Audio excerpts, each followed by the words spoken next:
The Indian Child Bride, and the Old Arab Husband. A novel by Dr. A. Ahmed. It has been written in English and translated into Arabic by the author Dr. Ahmed. This book continues narrating the story of the Arab sugar daddy and the beautiful Indian girl. The story resonates with truthfulness, genuine love, rare resilience, and steadfast courage. I invite you to accompany me as I continue to narrate the tragic life story of the extremely beautiful Indian mother, Rehana Khan, and her lovely little daughter, Ifat Khan. Let us resume our narration of the lifelong journey of those two Indian women. Before we dive in the tapestry of the tragic story, I would like to remind the reader this novel is narrated in 6 books. 1. The Arab Sugar Daddy and the Beautiful Indian Girl.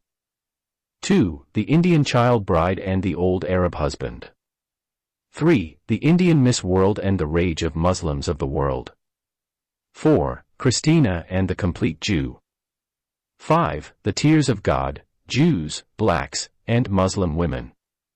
And 6. The Hidden Life of the Prophet Muhammad. This second book narrates the Islamic halal marriage between the 70-year-old Arab husband, Sheikh Ahmed, and the 7-year-old Indian child bride, Ifat Khan.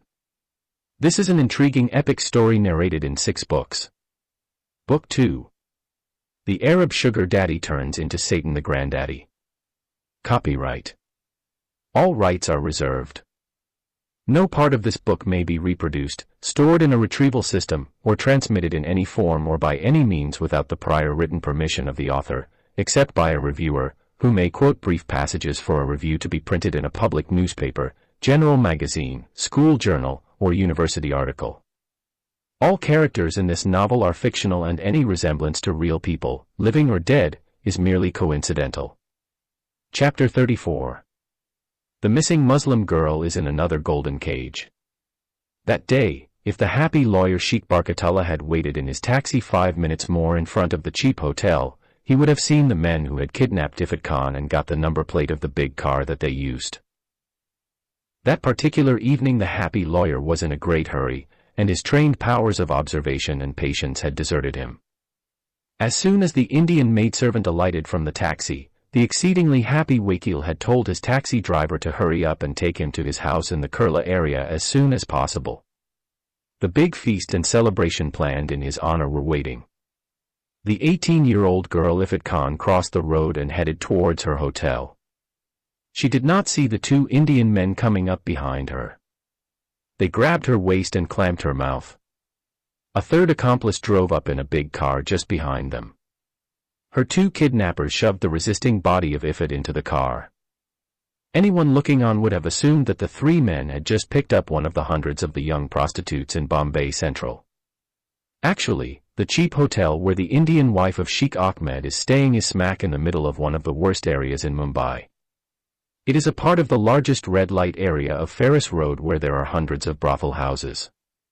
The wealthy business tycoon, whenever he visited Mumbai, used to stay in a 5-star hotel. His favorite hotel is the Taj Mahal. He used to pay $500 per night, which is equivalent to 35,000 Indian rupees. But the selfish and greedy old geezer forced his teenage Indian wife to stay in a cheap hotel that charges not more than 500 rupees per day. She is lucky enough to live over a month in that bad area without being kidnapped or raped by one of those sexually frustrated Indian loafers. Most probably, because of her Islamic burqa that hid her beautiful and sexy physical figure. Yes, her burqa is a blessing in disguise sometimes. The one time she walked out without her ugly burqa led to the film director Mahmood Khan falling head over heels in love with her unmatchable gorgeous beauty. It is ironically the same one-sided love affair that her mother fell victim to many years ago with the old Saudi man which she met by chance in the Colaba area, Sheikh Faiz bin Ahmed, who changed the course of her life forever. At that time, the old geezer claimed to be the mad Arab lover Qais and saw her beautiful mother Rehana as his beloved Indian Layla. Now, after 10 years, the same love saga is being repeated all over again between the womanizer Mahmood Khan and the lovely teenage girl Ifat Khan. It is just like a curse that has been inherited by birth from a beautiful mother to her extremely beautiful daughter. Mahmood Khan had tried every trick under the sun to get her attention and win her heart, but he failed. He already knew that she is an NRI, and would leave India and return one day to the place wherever she came from. That had the effect of increasing his determination and efforts. It was when his assistants reported her movements with the Muslim lawyer of the old Saudi man to the Swiss consulate and Air India building that he understood that she was planning to fly out of India and go to Europe and most probably from there to Iran. Faced with the thought that he would never see her again, he knew he either had to detain her or delay her departure. As a last resort, he gave his men the green light to kidnap her and bring her to his palace in his farmhouse. He does not intend to force himself on her, but rather to take his time and try to win her heart through his great wealth and name and fame, housing her in what is to be yet another golden cage. Before the kidnapping, his men were warned not to harm her. Ifat Khan's entire lifelong experience with men has heightened her fear of all men. She grew up thinking that men are somehow designed by nature to harm women. She has vivid memories of her mother's brutal rape by the 2 Saudi policemen in the Sahara Desert of Saudi Arabia. She clearly remembered the way the old man forced himself on her sexually when she was just a little girl of 7. No, there is nothing in Ifat's life that led her to believe otherwise. She simply thought that each man has been created by God like an animal, with more physical prowess than his female mate, simply so he could have sex by force. This is reinforced by the acts of procreation she had observed in animals. As a child, she had witnessed a bloody fight between a pair of cats. Exercising his physical superiority, the male forced the female cat to submit. She had seen the same deadly quarrel with a cock and a hen and a dog and its female dog. As a consequence of such observation, she concluded that sex equals pain. She has no concept of lovemaking. It is this frame of mind on the day of her kidnapping that she fully expected her abductors to beat her up and brutally rape her. She thought that the men would kill her the same way the 2 Saudi policemen had left her mother out to die after raping her. Ifat is now 18 years old, but she has the social and cognitive skills of an 8-year-old girl. Her mind stopped growing from the time the old man took her to Asmara and imprisoned her in his mansion, raping her night and day. The men took her to a place extremely far away. Their car only reached Mahmud Khan's farmhouse at midnight. Ifat's heightened fear denied her any sleep. She was tired out and exhausted, and when the men did not drag her or force her out of the car, their tone mild and their manner respectful, Ifat obeyed, expecting a beating otherwise. One of them politely invited her out to follow them into the beautiful house. She entered the house into a huge room. She is surprised when she saw the marvelous beauty of the room she is standing in. The men are talking to her in Hindi. One of them told her that very soon she was going to have her dinner. He even apologized to her for serving her a late supper. That said, he asked her whether she would prefer to have her food first or take a bath. When she understood that the men intended her no harm, Ifat began to talk to them. The first question she asked is why they have kidnapped her from the street in front of her hotel and brought her here, and who are they anyway? Ifat is keenly aware that the house she was brought to is more opulent and better decorated than her previous 2 homes in Asmara and Tehran. One of the 3 men broached the subject carefully, gently saying to her that she is not being kidnapped. He explained that his wealthy and famous boss loved her so much and wanted to make her a big film star, which is why he had asked them to bring her to his house. Ifat immediately remembered the men who met her in front of the movie theater and offered her a role in his next movie. She retorted that she is not interested in becoming a film actress. Noting that they did not get angry, she requested to be taken back to her hotel because she is flying out of India in 2 days. The man apologized and told her that decision is his boss and not his. Ifat told them that she would be cruelly punished by her Saudi husband if she does not fly to Europe and do his work. Upon hearing the incredible matrimonial union, the 3 men are shocked that the 80-year-old Saudi man who is under trial for kidnapping and raping the 11-year-old Indian girl Amina Hyder Ali under the pretense of the Islamic child marriage is also her husband. They tried digging for more information, but Ifat fell silent. One of them asked her what kind of work she is going to do for her Saudi husband in Europe. She remained silent too. Before the 3 men could get further information from Ifat, someone walked in carrying the largest food tray she ever has seen. She recognized nothing on the serving platter, but she was very hungry, not having eaten since that morning. In her hunger, she began eating with her hands, ignoring the fork and spoon, causing the men to gape at her in wonder. She stuffed herself with food, did not chew properly, and grabbed continually at anything within her reach. Ifit simply ate the way she knew how to eat. At one point, she is trying to stuff food into a mouth that could hold no more. The men forced themselves not to laugh, for fear of offending her. Ifit finished almost everything that had been brought to her in that huge tray. One of the men said to her that he could ask the cook to bring more food for her. She thanked him, refused the offer, and said she was quite full. After finishing her dinner, one of the men invited Ifit to go and have a bath. She said to him she does not want to take a bath. She reminded the men of her request. She begged him to take her back to her hotel so that she would not miss her flight to Zurich. The men ignored her request and wished her good night. Then he asked the other men to follow him, locking her in the room. She does not know whether they have left the house or are hiding somewhere. She remained seated in a huge bed staring blankly ahead. She fully expected the men to come back at any moment and forcefully rape her. Sleep does not come easily to her that night. Eventually, fatigue won over fear, and she fell asleep on the huge bed and soon began to snore. Ifit Khan woke up at midday with no idea how long she had slept. Disoriented but fresh from her rest, she looked around her and found everything to be the same. Her heartbeat increased faster and louder when she remembered where she was supposed to be. She jerked upright, ran to the door, and tried to open it. It is locked. She banged on the door and called for help, but no one responded. When she tried knocking and shouting, she went back to the bed and sat on it again. Looking around the room, she realized that someone had left a covered serving tray on a table across from the bed. With nothing else to do and curiosity mounting, she got up and lifted the cover. It is full of various food and fruits.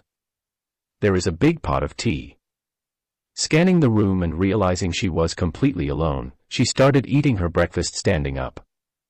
The previous night's table manners returned. She ate with her hands and stuffed her mouth with food until crumbs littered the floor.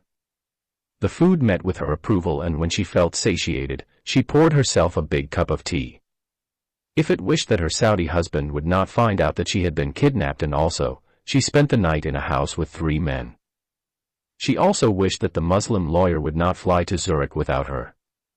She looked idly at the 2 passports and air tickets in her handbag and expected that the lawyer would surely go to her husband and complain about her absence. As she had been trained, she now knew that her husband would fly into a rage and send his dangerous men out searching for her. While her mind was occupied with those unsettling thoughts, Ifit heard the door open and saw someone walking in. She recognized him immediately. She saw the men who had met and talked to her in front of the movie theater and had helped her get into the fully booked theater hall. The men smiled at her and sat across her in an armchair. With a big smile decorating his face, Mahmud Khan told Ifit Khan that he was responsible for her situation. He repeated what his men had already said to her. That he loves her and is planning to make her a big film star. No matter how alarmed she is alarmed, he assured her that he was not going to harm her nor allow anyone else to touch her. Ifit repeated her plea to be released, but Mahmud Khan told her that he would not allow any men to come near her. He added that her Saudi husband is not going to come out of jail anytime soon. Seeing her response, he added that her husband might be hanged to death by the Mumbai High Court for the hideous crimes that he had committed against the 11-year-old Indian girl. Then he narrated to her what her husband had done to the underage girl Amina Hyder Ali. Despite her situation, Mahmud Khan was able to convince Ifit Khan that she was going to be safe in his farmhouse. His tone and his body language subtly underlined his promise not to harm her or force her into anything she does not want. All he seemed to want was her company. When Ifit has been fully convinced that Mahmud is not going to beat and rape her, she opened up her heart and told him everything the old man had done to her in Asmara and Tehran. Mahmud is shocked to the core of Ifit's story. He told her that such an evil man deserved to be punished severely by the Indian criminal court. He also assured her that as long as she is staying in his house she would be under his protection and the old Saudi man would not be able to reach her. Ifit believed Mahmud and decided to stay under his protection forever. For her, This is a far better option than returning to the old man who filled her heart with fear and abused her in every possible way for 10 long years. For the first time, Ifat felt secure. She innocently believed that her kidnapper is not going to attempt sex or rape her if she refuses to have sex with him. Mahmud Khan felt incredibly sad when he discovered that his dream girl Ifat was illiterate. He promised to teach her to read and write in Hindi and English. Before he left, he told her to take a bath and change her clothes. He showed her a big cupboard filled with all manner of unbelievably beautiful female dresses. When he left, Ifat entered the huge bathroom and took a bath with warm water. She changed her Islamic clothes and put on a modern dress. After her bath, a lady came to her room and showed her how to operate the home theater system. She also showed her a huge cupboard full of Indian movies. Ifat felt as if she had been dug out of a dark dungeon and placed in a golden palace. She found it hard to believe that there is such a loving and caring man like Mahmud Khan. For her, he appeared as an angel compared to her evil Saudi husband. As he promised, Mahmud Khan immediately appointed a tutor to teach Ifat Khan to read and write in Hindi and English languages. It did not take too long for Mahmud to discover that Ifat is not trained for anything in life. She talks and behaves as if she came from a jungle. She does not know anything about the world she is living in. She only knows the old Saudi man and his evil ways of punishing her whenever she does something he does not like. The old man destroyed her personality and turned her into a robot. She became like a child who needs someone to protect and care for her for the rest of her life. Chapter 35.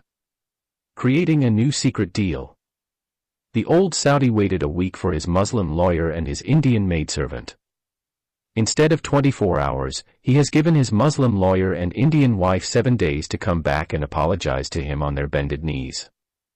When Barkatullah did not show up again, the old man assumed that the cheating lawyer has taken his lovely fourth wife Ifat out of Mumbai and hidden her somewhere in India. Most likely, by this time, he has married her, and both split the lots between them. Therefore, he lost no time locating a few dangerous Indian gangsters to search for his deceiving Indian maidservant and his crooked Muslim lawyer. He decided not to inform the gangsters or anyone else that Ifat is his Muslim wife number 4. He planned to tempt those thugs with a huge amount of money and send them in a countrywide search after the kidnapper of his beloved wife Ifat and also the robber of his 140 million Indian rupees, who is his evil Muslim lawyer Sheikh Barkatullah. The first step he took, he asked one of his jail inmates to connect him with the most dangerous Muslim gandas in Mumbai. He proposed to pay 25,000 rupees to his inmate. That inmate is about to be released in a week's time. The inmate promised to supply him with the best gandas in the city. Therefore, the old Saudi man gave the inmate a letter to the manager of his bank.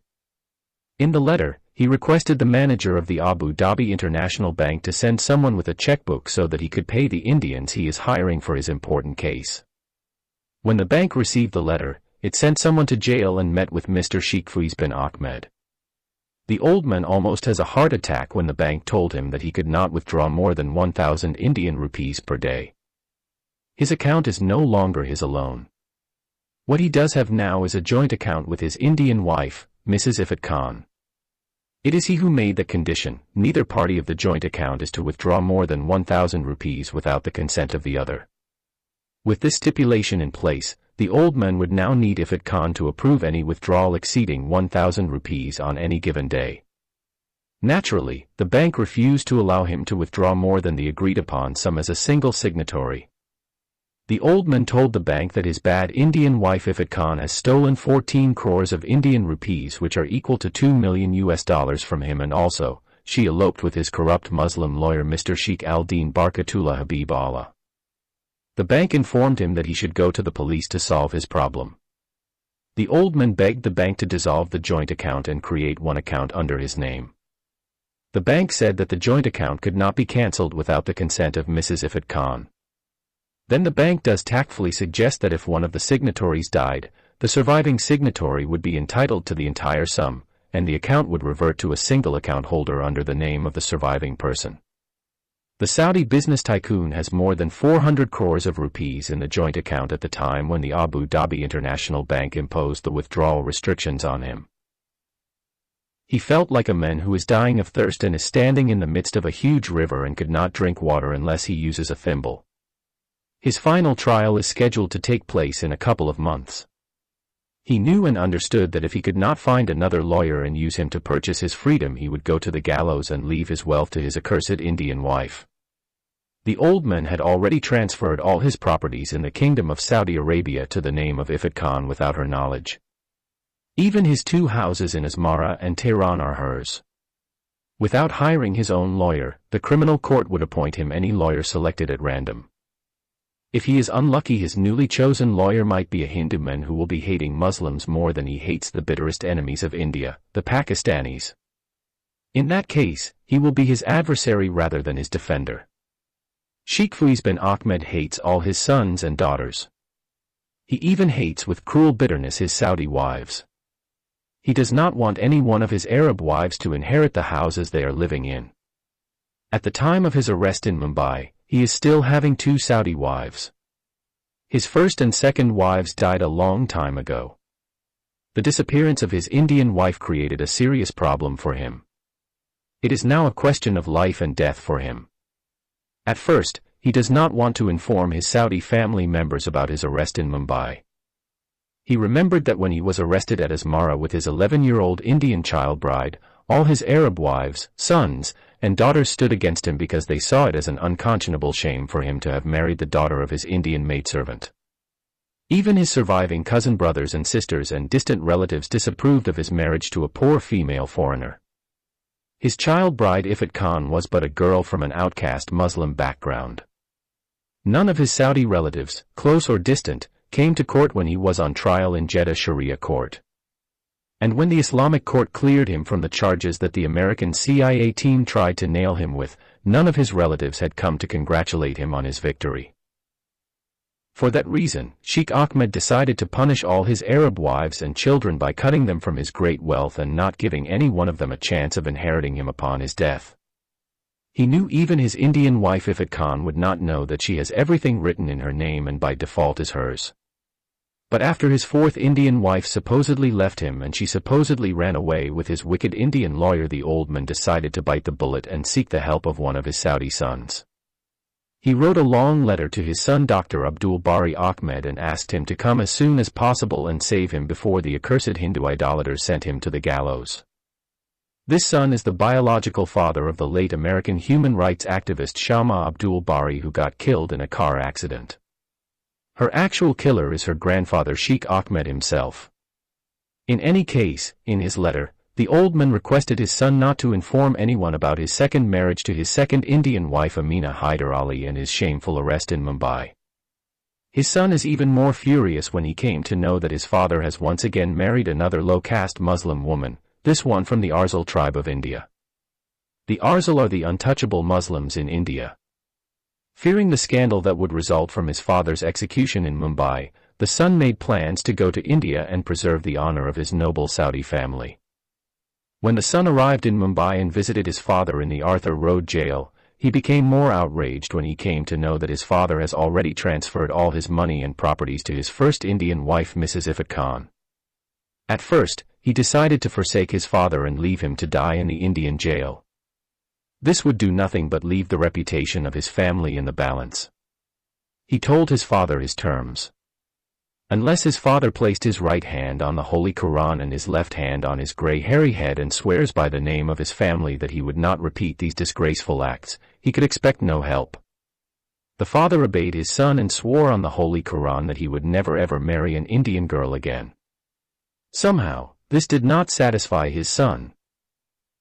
He asked his father to make a second solemn oath.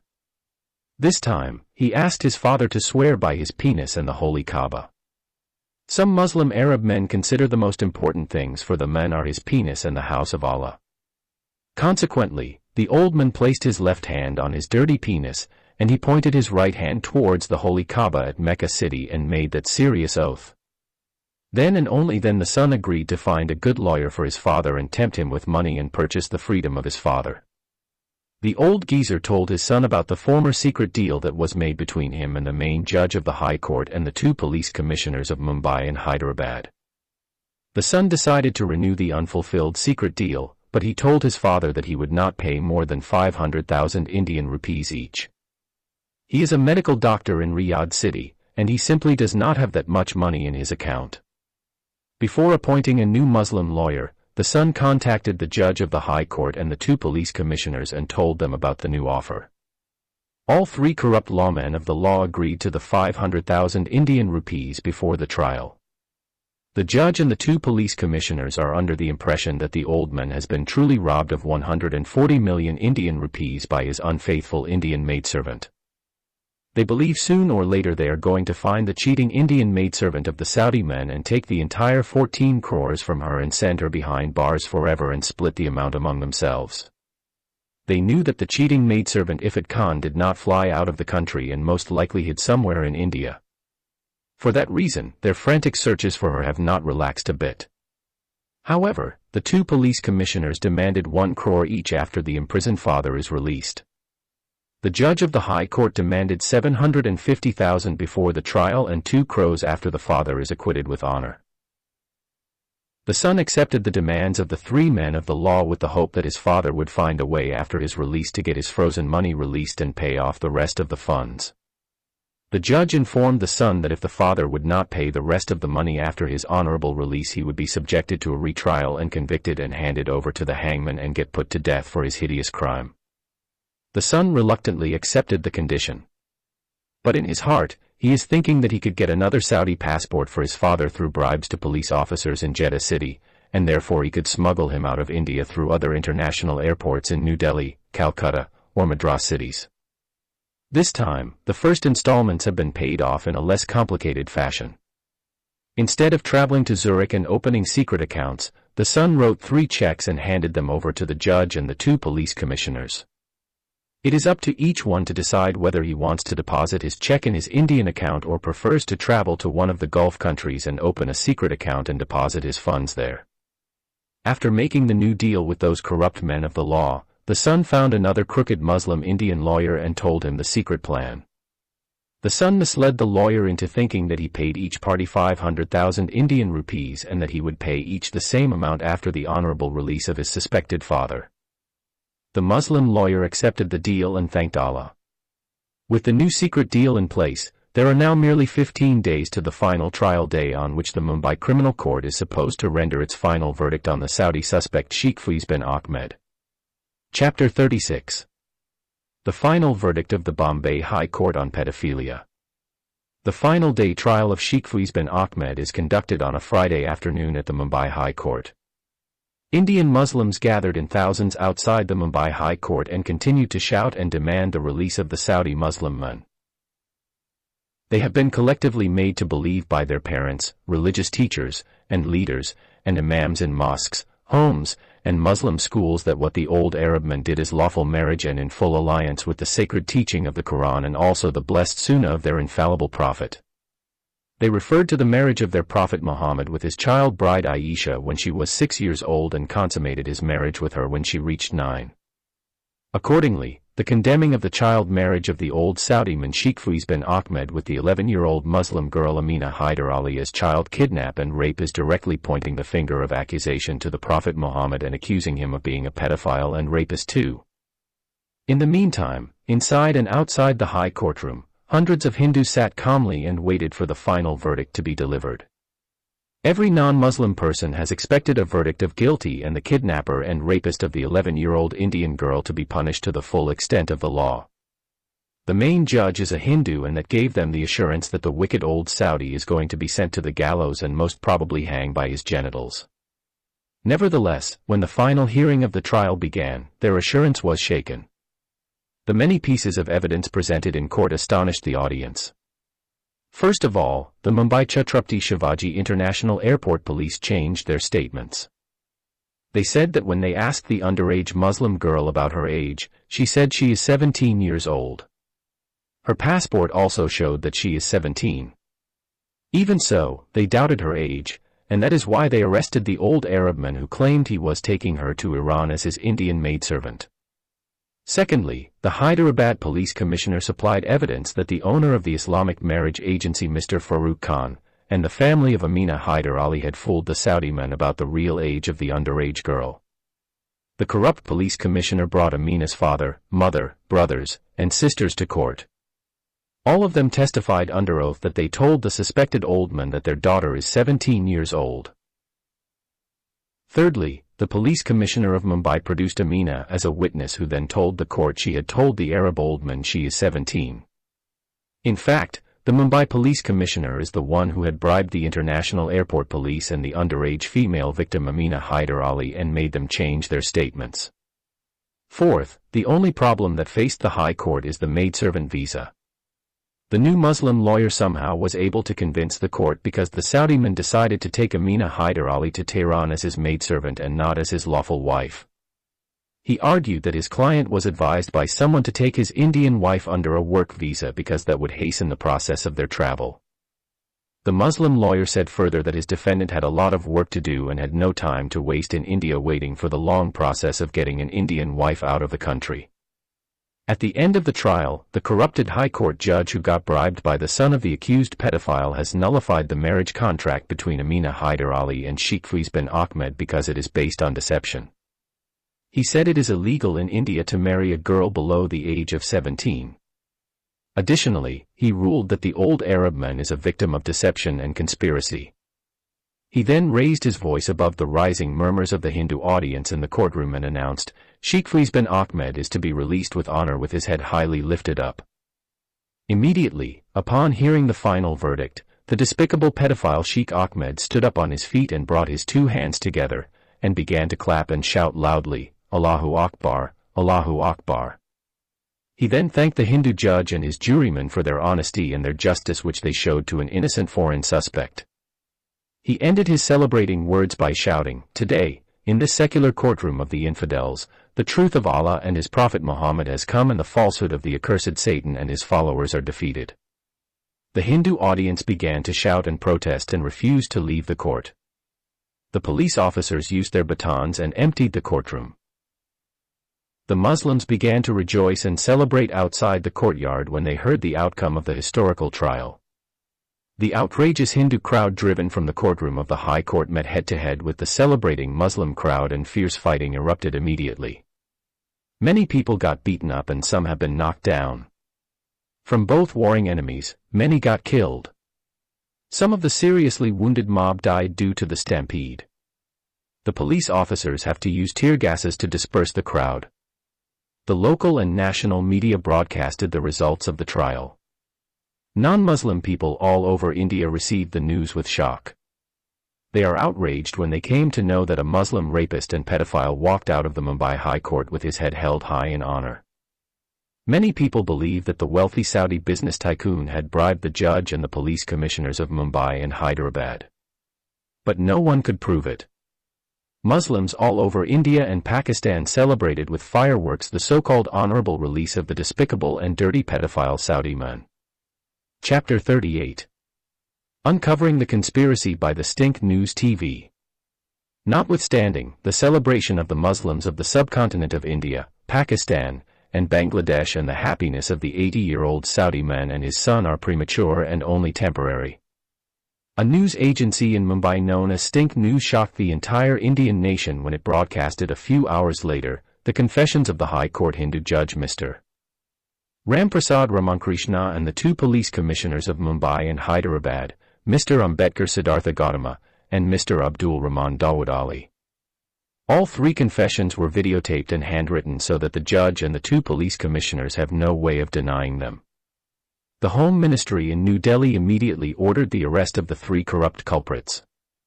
Sheikh Faiz bin Ahmed is rearrested. He has been picked up from his deluxe room at the five-star Taj Mahal Hotel in Colaba. He is lying bare naked in warm water inside a jacuzzi bathtub when Mumbai police officers arrested him and dragged him to their wagon and drive him back to the bottomless pit dungeon. His Saudi passport has been detained by the police commissioner of Mumbai until he would pay the rest of the agreed-upon bribes.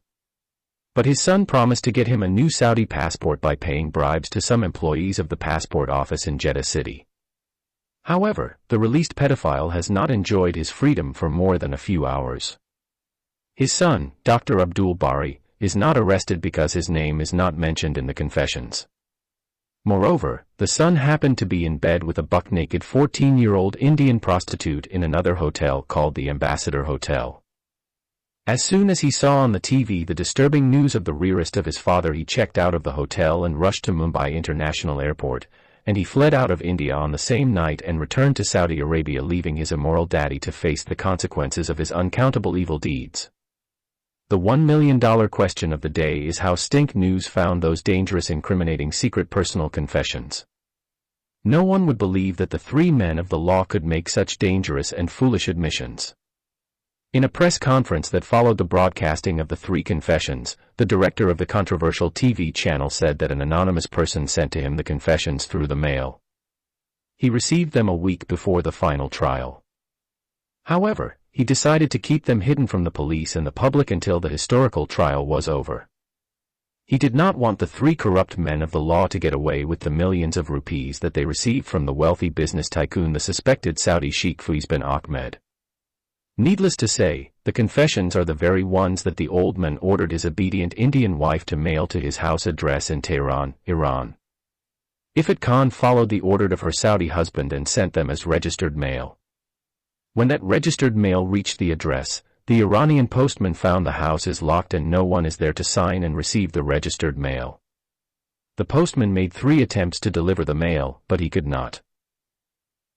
In due course, the local post office returned the mail to the General Post Office and stamped it as undeliverable mail. The General Post Office in Tehran returned the mail to the sender's address in Mumbai. The undelivered mail returned to the cheap hotel where Ifat Khan used to stay before the men of Mahmud Khan kidnapped her. At first, Ifat tried to send the important materials without the address and sender's name, but the post office in Mumbai told her no registered mail can be sent without a sender's name and address. Ifat knew no other address in Mumbai to give, so she gave them her name and the address of her cheap hotel. The hotel management kept the return mail for a month. When no one came and claimed it, they decided to get rid of it. However, out of curiosity, one of the front desk girls opened the mail. She is the one who advised Ifat to go to watch the latest great hit movie at Eros Theatre. The curious Indian girl thought that she might find a nice video of a foreign film or song. She hid it in her handbag and smuggled it to her house. When she played the tapes and read the confession papers, she was astonished at the contents. The girl knew that if the Hindu judge of the High Court and the police commissioner of Mumbai came to know that she was in possession of such incriminating evidence, they would not hesitate to send someone to murder her or arrest her and nail her with an ugly crime and send her behind bars forever. She talked to her boyfriend. Her boyfriend suggested that she should send the confessions to Stink News. He knows that the Stink News raison d'etre is none other than unearthing scandals of high-profile Indians. To avoid being involved in such a conspiracy, the boyfriend told his girlfriend to send the materials as an anonymous person. The Stink News' closest twin would be the international non-profit organization of WikiLeaks. A couple of days later, it also broadcast the confession of a Muslim lawyer who is not part of the final trial. The new confession revealed that the Muslim lawyer, Mr.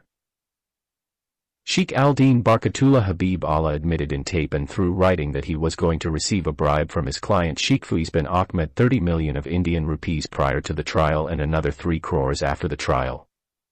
That indicated he is going to receive more money than the corrupt Hindu judge and the 2 crooked police commissioners of Mumbai and Hyderabad. Therefore, the confession of Sheikh Barkatullah puzzled the police of Mumbai. When the police went to arrest him, they did not find him. They did not even find his family members. From his neighbors, the police came to know that he sold his house a couple of months ago and left India and traveled to Pakistan. Nonetheless, the police are puzzled by the new Muslim lawyer who replaced Barkatullah. His name is Mr. Abdul Rab Siraj al-Din. The Indian WikiLeaks has no information on him. He is not included in either the recorded confessions or the handwritten admissions of the secret illegal deal. Given the notoriety of the case, he was also picked up by Mumbai cops and succumbed to interrogation. He admitted to receiving a bribe from the son of the imprisoned suspected Saudi old man, Mr. Abdul Bari Ahmed. The police are puzzled by the 500,000 rupees he claimed to have received as a bribe prior to the final day of trial. His bank account showed the exact amount he claimed to have received. It is a mysterious question to the Mumbai police. The police could not solve the mystery.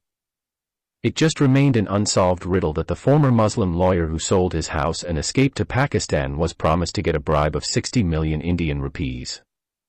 In contrast, the new Muslim lawyer who replaced him was only promised 200,000 rupees. Sheikh Barkatullah was not the only person who escaped unharmed from the stink scandal.